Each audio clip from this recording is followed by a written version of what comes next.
इतना मुझको बता दे, कैसे तुझको भुला दे।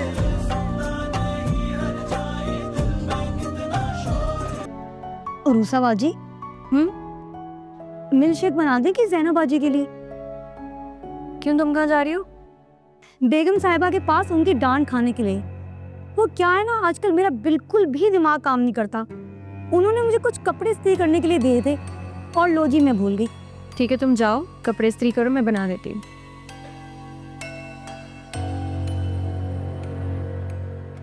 इसने अच्छा तुम्हें नौकरानी बना के रखा हुआ है। और देखो काम भी किसके कहती है, ज़ैनब के, जो तुम्हें मोहिनी लगाती। जी उरूसा, वो मेरी एक फाइल रखी हुई थी ना रेड कलर की, वो कहाँ है? वो साइड टेबल पे रखी हुई है ना? नहीं, वहाँ तो नहीं है, मैंने देखा है। अरे मैंने खुद रखी है वहाँ पे। अच्छा, पता नहीं, फिर मुझे दिखी नहीं होगी। तुम एक काम करो, जरा जल्दी से आके देख लो, मुझे ऑफिस के लिए निकलना है फिर। अच्छा ठीक है, मैं आ रही हूँ।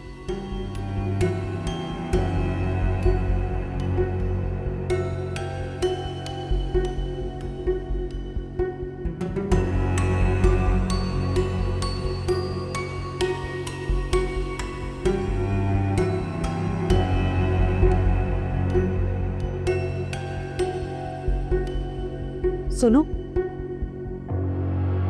इधर आओ।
अस्सलामुअलैकुम मामा। वालेकुम अस्सलाम। शुक्र है तुम डिनर से पहले आ गए। आजकल तो तुम डिनर पे बैठते ही नहीं हमारे साथ बेटा। बस मामा क्या करूं, काम में इतना बिजी होता हूँ, सब कुछ अकेले भी करना पड़ता है, और तो शुक्र करें मैं घर आ जाता हूँ।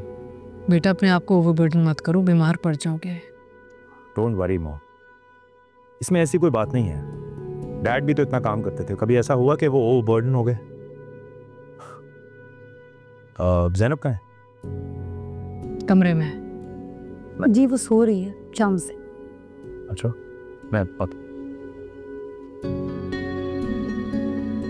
मैं सोच रही थी कि तुम दोनों के बीच जो भी मिसअंडरस्टैंडिंग्स है वो तुम लोगों ने दिल से निकाल दी होंगी, लेकिन ऐसा नहीं है ना?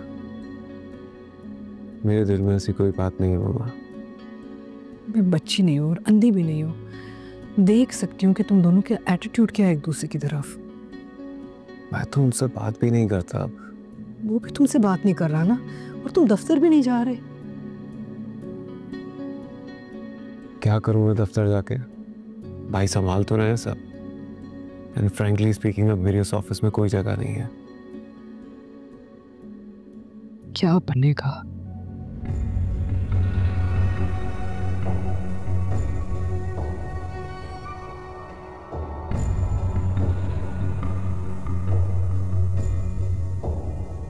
ज़ैनब,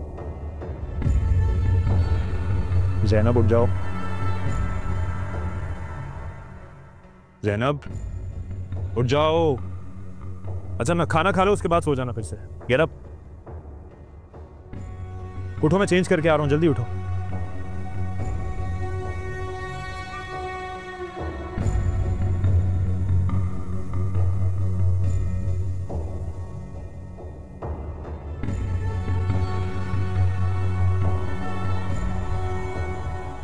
जैनब अभी तक सो रही है। जैनब उठो, जैनब उठ जाओ। जैनब, जैनब, जैनब क्या हो गया? उठो जैनब, क्या हो गया इसको? जैनब उठो, उठो, चल जैनब। क्या हो गया? अल्लाह खैर करे। क्या नवीद, नवीद बेटा क्या हो गया है? अल्लाह, नवीद क्या हुआ बेटा? वहाँ पता नहीं क्या उठाने की कोशिश कर रहा हूँ, उठ ही नहीं रही है।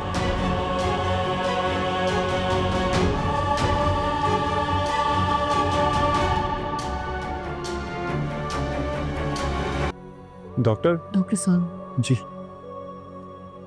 आप लोगों के लिए कोई अच्छी खबर नहीं है, उनका मिसकैरेज हुआ है।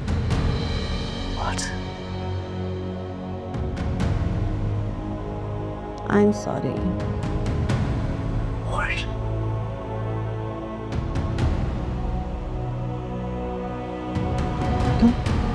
Are you okay? हाँ।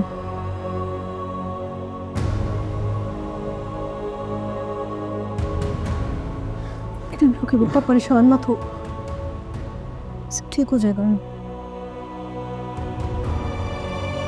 भाई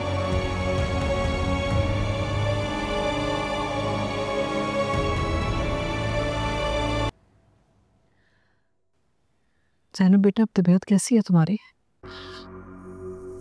रो रो के बुरा हाल है इसका। आप तो कल रात के बाद हॉस्पिटल आई नहीं। बड़ी मुश्किल से संभाला है मैंने जैनब को। इससे मुझे यहाँ लाना ही नहीं चाहिए था। वो तो नवीद ने इसरार किया, वरना यहाँ कौन है उसकी केयर करने वाला? कैसी बातें कर रही हो? हम सब यहाँ पे हैं, मैं हूँ इसके साथ। अगर आपने इसकी केयर की होती तो आज ये दिन नहीं देखना पड़ता।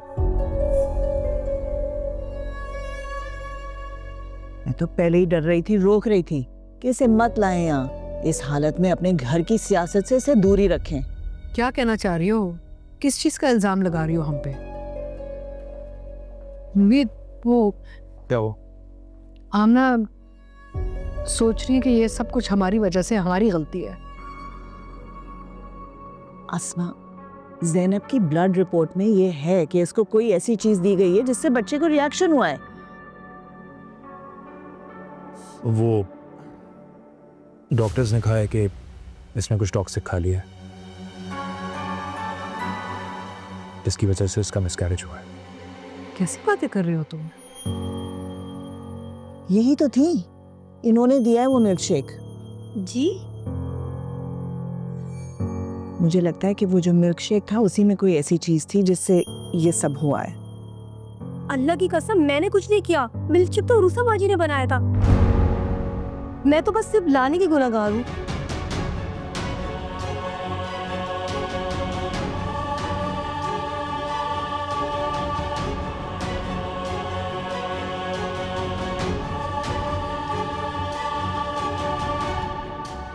अब ज़ैनब, जैनब बेटा मेरी बात सुनो।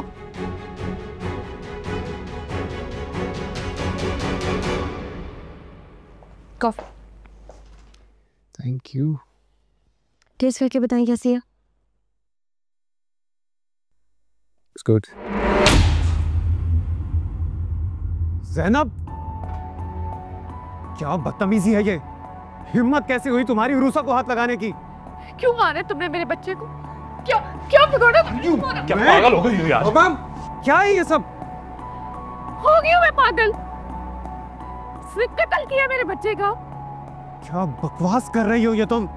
मैं तो मेरी सारी बातें बकवास लगेंगी ना, क्योंकि मैं तुम्हारे सामने तुम्हारी मासूम बीवी का घिनौना चेहरा लेके आ रही हूँ। ये क्या कह रही हैं आप?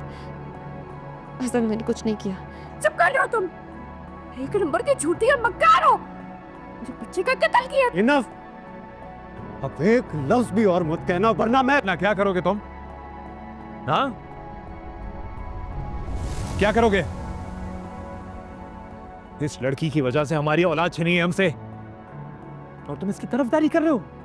शर्म नहीं आ रही है तुम्हें? शर्म आपको आनी चाहिए किसी पर भी इतना घटिया इल्जाम लगाते हुए, वो भी बिना सोचे समझे।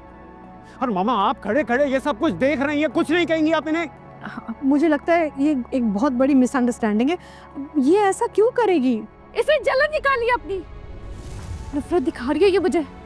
इसे सीढ़ी पर धक्का दिया था ना तुमने मुझे, आपने डांटा था इसे, उस बात का बता लिया इसे मुझसे। ये झूठ है, मैं इतनी गिरी हुई हरकत को सोच भी नहीं सकती ज़ैनब भाभी। और मेरा हार्डली कांटेक्ट हुआ था आपसे, मैं आपसे मिली भी नहीं थी पूरा दिन। कोई जरूरत नहीं है तुम्हें ना वजाहतें देने की उरूसा। बिना सबूत के किसी भी बात का इल्जाम लगा देंगे तुम पे और हम मान लेंगे। अरे अंधे नहीं है हम। अरूसा तुम मुझे साफ साफ बताओ, वो मिल्कशेक तुमने ही बनाया था ना?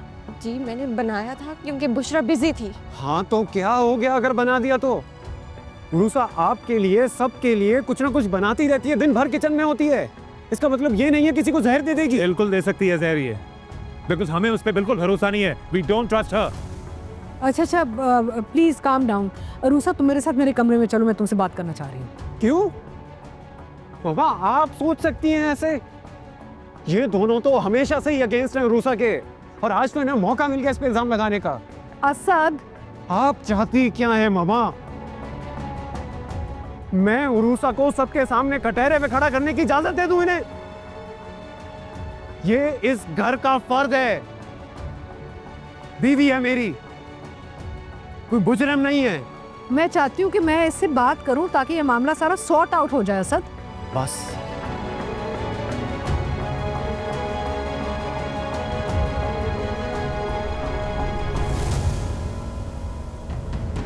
चलो उरूसा।